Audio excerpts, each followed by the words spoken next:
Allez, c'est reparti pour les vidéos YouTube. La raison de mon absence ces derniers temps est juste ici.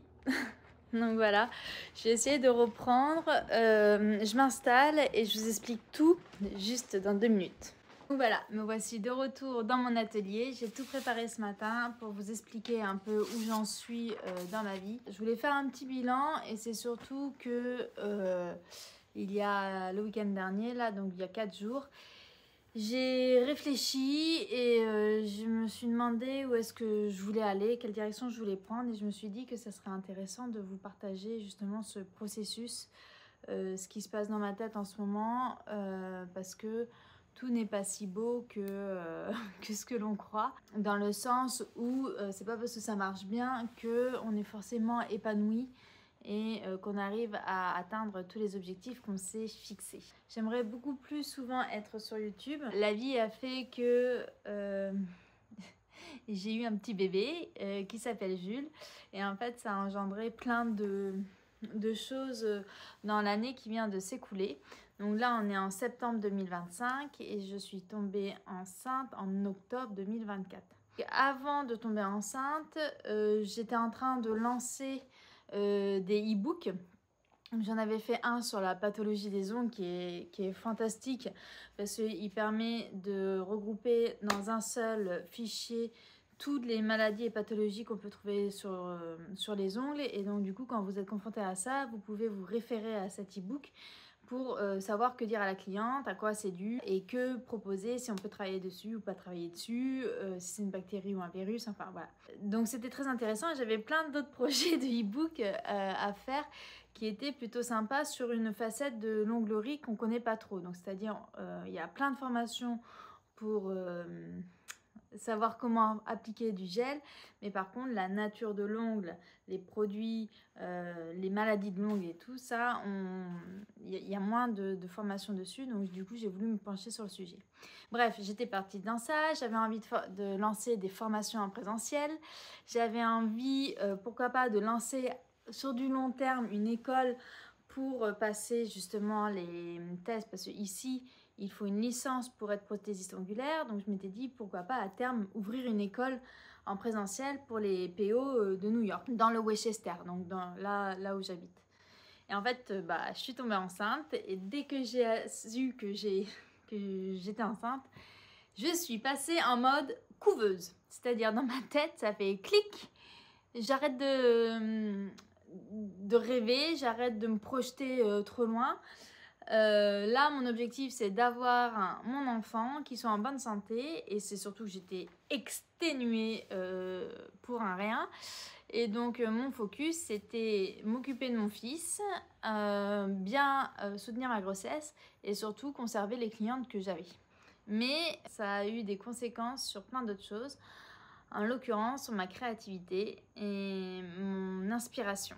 Donc, j'ai fait un blackout complet sur qu'est-ce que j'avais envie de proposer sur les réseaux sociaux, qu'est-ce que je peux proposer à mes clientes, comment je peux faire évoluer mon entreprise.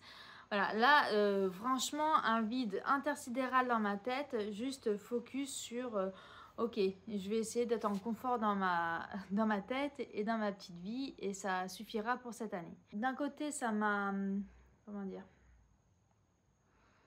ça m'a apaisée pour cette grossesse, mais de l'autre, ça m'a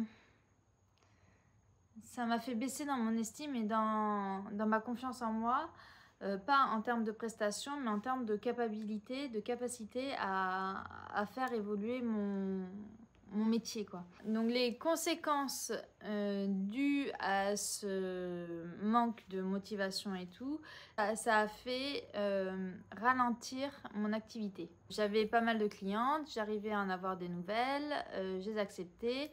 Je m'étais dit j'allais augmenter mes prix, mais là je me suis dit bon, je ne touche rien, je garde mes clientes. Et en fait j'ai bloqué complètement mon agenda en ligne, donc personne n'avait accès à mon agenda. Et les filles qui annulaient leur rendez-vous, elles ne pouvaient plus reprendre un rendez-vous d'elles-mêmes sur mon site internet. Donc petit à petit j'ai perdu quelques clientes. parce qu'elles n'avaient plus accès à mon site internet, elles ne voulaient pas me texter parce qu'elles avaient annulé. Et je fais souvent très bien comprendre à mes clientes que je déteste qu'on annule ces rendez-vous. J'ai pas cherché de nouvelles clientes non plus. Je suis restée un peu sur mes acquis par confort, tout simplement. Et donc, au final, je suis restée avec une quarantaine de clientes, pas beaucoup plus. J'en étais arrivée à 60 et quelques par mois. Et en fait, là, avec 40, ça a tourné. Et voilà, comme ça, quand une cliente annulée, finalement, j'étais contente. Je ne reprenais pas de rendez-vous. Je me reposais. Quand une cliente me textait pour prendre un rendez-vous, une nouvelle cliente me textait pour avoir un nouveau rendez-vous, et ben j'ai pas mal ghosté des nouvelles clientes. Alors ça, c'est pas bien, non, mais bon, ça fait partie de, je sais pas, dans la métaverse dans laquelle j'ai été là pendant un an. C'était pas très professionnel. Je le savais par conscience, mais je l'ai pas fait. Je ne sais pas pourquoi, j'ai pas d'excuses, mais c'est comme ça. Je ne prenais pas de clientes car elles avaient annulé. Mon calendrier en ligne était bloqué. Je cherchais pas de nouvelles clientes. Je ne relançais pas non plus mes clientes. Bref, je m'astreignais à ce qui était confortable pour moi. Et ce que je dois dire, c'est que heureusement que j'ai pas de grosses contraintes financières. Je pense que si j'avais une contrainte financière, que j'avais pas cette situation financière aujourd'hui grâce à mon mari, ça aurait été peut-être différent. Mais là, j'avoue que je me suis assise sur mon petit nuage en coton en me disant, ok, je suis bien molletonnée. De toute façon, moi, ce que je fais, c'est que de l'extra. Je travaille plus pour moi que pour gagner de l'argent et donc je me suis arrêtée à ça tout bêtement. Donc tout ça cumulé, ça m'a fait faire de la grosse procrastination. J'avais des idées en tête mais je ne passais jamais à l'action et ça a été très très frustrant. J'avais envie de faire évoluer mon business mais je savais pas comment faire. Je n'avais pas de plan d'action bien défini. Donc je ne savais pas par où commencer, je ne savais pas ce que je devais faire, je ne savais pas dans quelle direction je devais aller et surtout, c'était impossible de structurer mes idées clairement dans ma tête. Donc ouais, ça a été une période facile dans le sens où tout roulait comme sur des roulettes, mais très difficile en termes de fierté de mon travail, de savoir vers où j'avais envie d'aller et de faire évoluer mon métier. En gros, j'étais vide. Mais ça y est, maintenant j'ai eu mon bébé, mon petit Jules d'amour, qui est né il y a 2 mois, le 28 juin pour être exact. Franchement, ce postpartum est beaucoup plus facile que le premier parce que en fait j'étais déjà maman dans ma tête, donc c'était plus simple. Et donc ça y est, mon Paul est rentré à l'école jeudi dernier, la semaine dernière. Et petit à petit, je me remets dans le bain. Et comme je disais le week-end dernier, j'étais dans l'avion. Et là, je me suis dit, ok Gabi, tu te poses. Là, tu as 2 heures que pour toi. Maintenant, tu réfléchis à ce que tu veux et tu écris ligne par ligne tout ce qu'il y a à faire. C'est pas une grande idée, c'est juste l'idée et tout détaillé, point par point. Pour savoir vers où tu vas aller, comment tu vas réintroduire des clientes, comment tu vas faire ta nouvelle DA, comment essayer d'avoir plus de clientes en une semaine, parce qu'il va falloir que je paye la crèche de mon petit Jules, qui est un peu cher. La crèche ici est à 3 500 par mois. Donc autant dire que là, je vais commencer à avoir une pression financière un peu plus importante. L'idée, c'est que moi, j'ai 1 500 qui partent dans la crèche et le reste de ce que je gagne, c'est pour un peu d'argent de poche pour moi, mais aussi financer mon loyer, mes produits et tout. Donc, j'ai posé mon plan d'action sur une feuille et je me suis dit, tiens, je vais vous faire partager ça. Toutes les actions, toutes les étapes que j'ai définies, je vais les partager avec vous en vidéo. Donc ça sera peut-être pas une par jour, mais ça sera une fois que je ferai quelque chose. J'essaierai de le filmer avec mes compétences filmistiques. Je le ferai, mais j'essaierai de vous partager, comme ça je reprends un peu à zéro Vous pouvez voir les étapes dans lesquelles je me relance. Donc c'est comme si, je ne sais pas s'il y a quelqu'un qui me regarde là, qui commence à faire les ongles. Et ben comment remonter une entreprise, comment faire sa clientèle. Voilà, je vous propose de partager ça, de vous partager ça.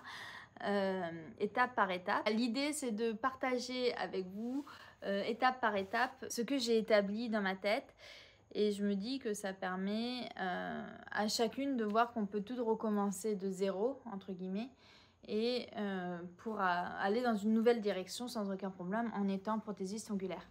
Donc l'idée c'est de vous montrer mon plan d'action et de les partager petit à petit en vidéo pour avoir une nouvelle clientèle, relancer mes réseaux sociaux donc YouTube et Instagram essentiellement, commencer en janvier les formations en présentiel ici et numéro 4, mais ça sera à la fin, hein, ça va pas être immédiat, ça va être de reprendre mes e-books pour les faces cachées du métier de prothésiste ongulaire. En gros les vidéos qui vont arriver, ça va être celle que j'ai déjà tournée hier, la mise à jour de mon site internet et la relance de mes clientes que j'ai quittées fin juin. La deuxième vidéo, normalement, ça devait être l'organisation de mon atelier et surtout de refaire toute une déco là parce que tout ça, ça ne me plaît plus et je veux enlever tout ce qui est rose.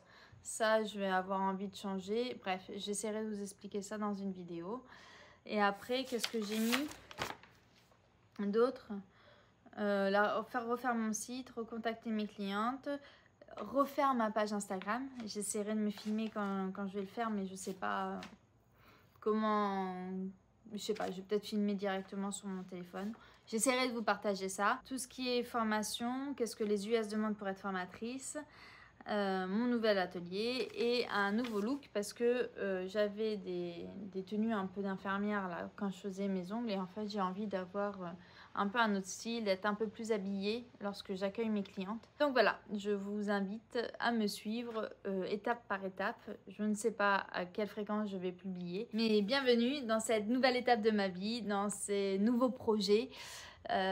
Et surtout si vous êtes aussi dans ce cas, c'est-à-dire à réfléchir comment vous voulez vous installer, comment vous avez envie de faire les choses, n'hésitez pas à me le dire en commentaire, comme ça on se soutient les unes les autres. Essayez de me contacter via Instagram sur Business Ongles et pareil, normalement je devrais mieux répondre prochainement parce que les choses reviennent dans l'ordre pour cette année 2025-2026. Allez, je vous dis à la prochaine vidéo.